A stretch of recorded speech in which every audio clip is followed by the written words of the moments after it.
Alright guys, so welcome back guys to our second video at ngayon po ang pag-uusapan po natin is yung mga bagay na napagdaanan po ni Kuya Alex kung saan po, of course, as OFW nakakaranas tayo ng mga problema sa finances o di kaya sa mga kasama sa trabaho, etc. etc.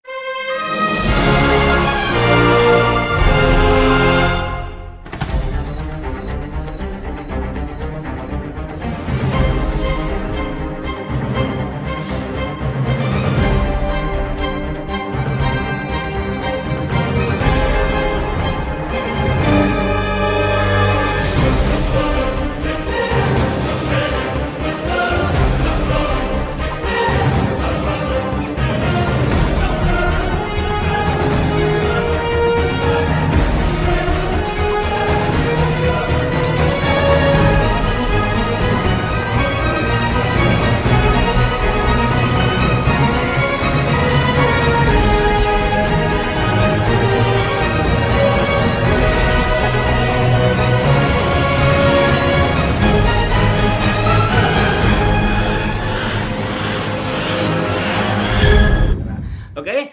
So, Kuya Alex, in 10 years working in Dubai, kumusta po yung may mga time na, of course, I believe may mga time din na, syempre, nakakaranas kayo ng mga family problems sa Pilipinas. Paano nyo po na-adjust yung sarili nyo? Oh, may hirap na topic yan. Oo, kasi like sa akin dati, when my father died, ang hirap kasi alam mo yung tipong, tika, kailangan mo umuwi, tapos uuwi ka, sagot ba ng company mo yung pamasahe mo, or pag hindi naman, hindi pwede, hindi ka umuwi, yung tipong mga ganong experience. Ano pa yung naranasan nyo na parang mga ganong klaseng experience? Well, kung ikaw mag-a-upload, definitely prepared ka na. No matter what kind of circumstances or trial challenges na dumating, alam mo ang gagawin mo. Emotionally, napakahirap talaga yan. Opo, dapat kasama yun. Guys, if you are planning to go abroad, wag mo lang i-focus yung plano mo o yung decision making mo sa trabaho at sa kikitain mo. But you also have to consider yung ilan pang mga, alam mo yun, nasa, yung sakop sa sitwasyon na yan na, oh, nasa abroad ka na. So, let's say may anak ka, sino mag-aalaga sa anak mo? Or, let's say, oh, what if something happened in the Philippines?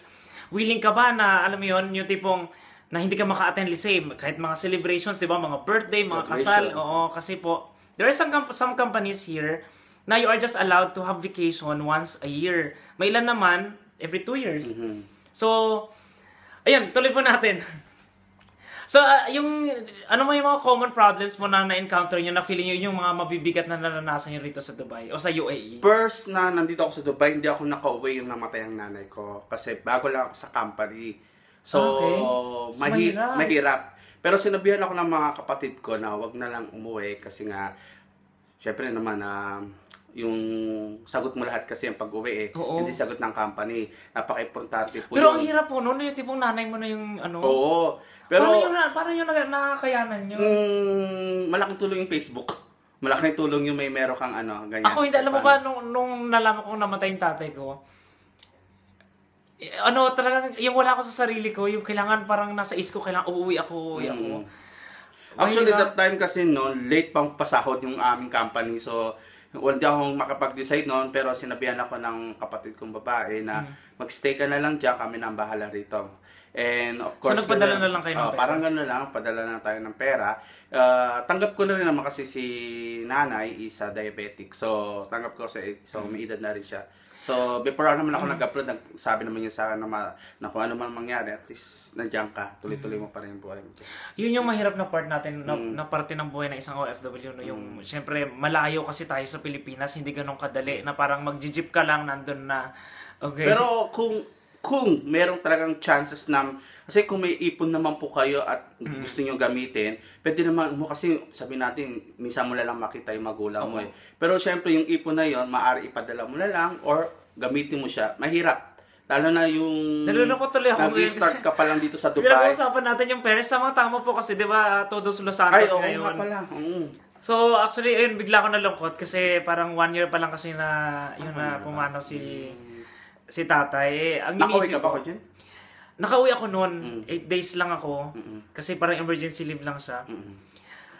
Okay, nung ubalik nyo, I mean, siyempre, pag uwi nyo sa Pilipinas, anong nangyari sa'yo? Wala na si nanay. Paano yung pakiramdam na actually, uwi ka sa dahil Pilipinas? first time ko mag-abroad, naging parang wow, sabi ko, I think is blessing na kasi nag-independent ka rito. Oo, yun yung... Nandun pa rin attachment mo, of course, it's your parents, no? Pero yung nag-independent ka, naging malaya ka. So, ayun yung matututo ka talaga. Mag-isa, on your own. You have to, may ibang OFW kasi na talagang either naiwanan yung pamilya niya, na sarili niyang pamilya, or... Wait lang, may katulong ba kayo sa Pilipinas? Kasi po, 10 kami magkakapatid, kaya medyo masaya. Nandun lahat eh. Kaya hindi ako masyadong lalungkot. Ako kasi, lumaki ako na, may mga pinsan akong tumutulong sa akin. So parang never ko pa naranasan yung independent. Mag-isa lang talaga. Mag-isa ka magluluto, maglalaba, pag may sakit ka. Ang hirap. Pero dito sa Dubai, talagang wala kang choice, okay? But by force, or by circumstances, talagang matututo ka on your own. Kunyari, hindi ka marunong magluto, wala kang magagawa, kasi mamamatay ka sa gutom. Pagluluto ka na lang. Yun yung kagandahan. I think that's one of the best thing na mangyayari sa'yo as OFW. Matututo kang tumayo sa sarili mong mga paa. Tama. Okay. Alright. So, dito po sa Dubai, okay, ano yung mga na-experience nyo naman po na parang masasabi nyo pinagsisihan mo kung bakit ka pa pumunta sa abroad? As of now, pinagsisihan ko wala naman masyado kasi I realize kasi yung pagpunta ko rito, prepare na ako. Prepare in a way na gusto ko kumita ng pera. Sino bang hindi ko na. Kasi pag naipon mo na yung gusto mo and settle ka na, gusto mo na bumalik. Pero of course, ang dami mong pagdadaanan pala rito. Especially sa work. Either magustuhan ka ng amo mo o hindi. Or tanggalin ka ng maaga, ma-terminate ka kahit di pa tapos yung kontrata mo. Nangyari na po sa akin yan. Kaya wag po kayo matatakot. Pag na-terminate kayo, tapos na yung buhay nyo. Hindi po. Napakasarap po ma-terminate. Ang termination po rito, cancel po yon. Pero hindi po yung sinabi na tapos na buhay mo, umuwi ka ng Pilipinas. May paraan pa.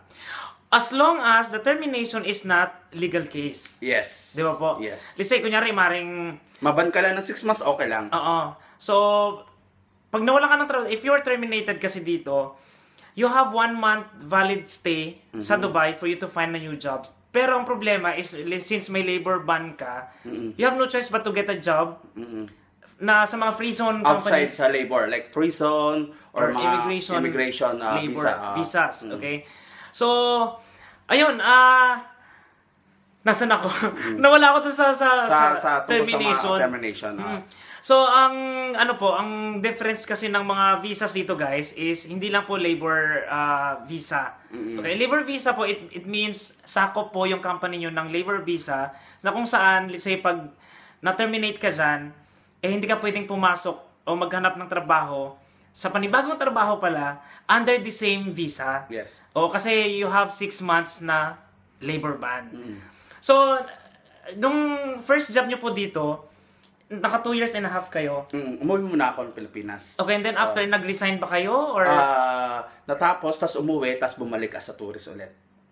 Okay. So tinapos yung kontrata nyo sa unang trabaho nyo. Ay, importante doon, bago yung passport mo. Para di halata. Promise? Syempre, kasi sa immigration, pag nakitingin na nag-tourist ka and then nagkaroon ka ng trabaho, may ibig sabihin yon, pumunta ka sa tourist. So, kung mapapasok ka na rin lang o maano na yung mo, palitan mo lang ng bago. Kasi mawawala ka sa system ng immigration eh. Unless kung kapatid mo ang nag-sponsor sa'yo rito, ha? Hindi ka na, wala nang tanong-tanong doon. Pero kung mahalata, wag mo na lang, ano ba yan, tinuturuan natin sila. Pero yun po ang reality sa akin. That is based on experience. Okay, so hindi namin sinasabi na gawin nyo rin yun. Okay, so ibig nyo sabihin, from the time na nag-resign kayo sa first job nyo sa Dubai, umuwi kayo, end of contract. End of contract, So nung nag-end of contract kayo, kumusta yung compensation? Actually, malaki ba? Malaki na way kasi syempre kung sa Philippines lang, isa lang naman ako hamak na sa before sa PA, pero pag bumalik kasi nga wala kang tax, na-enjoy mo talaga. Kahit paano meron ka na save. Pero unti-unti rin kasi syempre maubos din yan, hindi gano'n kalaki. Lalo na pa nakasanayan mo na yung lifestyle mo dito. Yun po yun. Kasi guys, ako sobrang laki ng difference ng lifestyle ko dito sa Dubai kaysa sa Pilipinas kasi dito parang lahat kasi ng bagay available at saka madali mo siyang makuha. It's because tax-free nga kasi ang Dubai. So pag uwi ka sa Pilipinas, mag-a-adjust ako, malaki adjustment. Kasi ang kagandahan po kasi yung naging trabaho ko, libre accommodation, so may ipon ng konti. Parang hindi siya na-deduct dun sa mga kailangan ko pa magbayad na ako. So sa yan yung first job nyo. Ano yung free sa first job nyo? Accommodation? Free accommodation, of course. Transportation? Lahat, kompleto. So, wala akong naging problema. Oo, wala akong naging problema Pati food? Ay, hindi naman. Sasagot mo na yung food? Sagot ko na yung food. Okay. Siyempre, hindi ka na magbabayad ng dewa or ng sewa.